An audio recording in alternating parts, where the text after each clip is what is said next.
कते में पढ़ रहल छियै? हम अभी 11 में गेलिए लॉ लके पढ़ी छी। लॉ, अच्छा लॉयर बना के अथी जी बिल्कुल।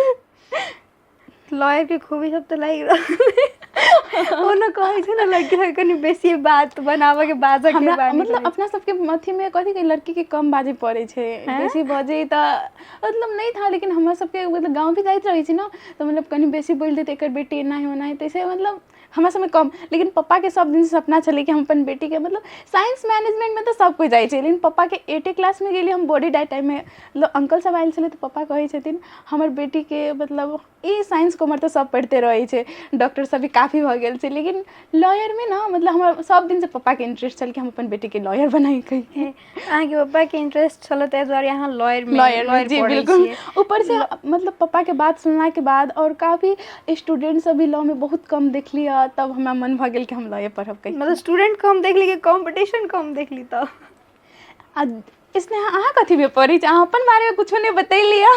अब अहाँ के तो पते अहाँ के कहने रही, हम त अखन बीबीएस करे छी, 3rd ईयर में छियै।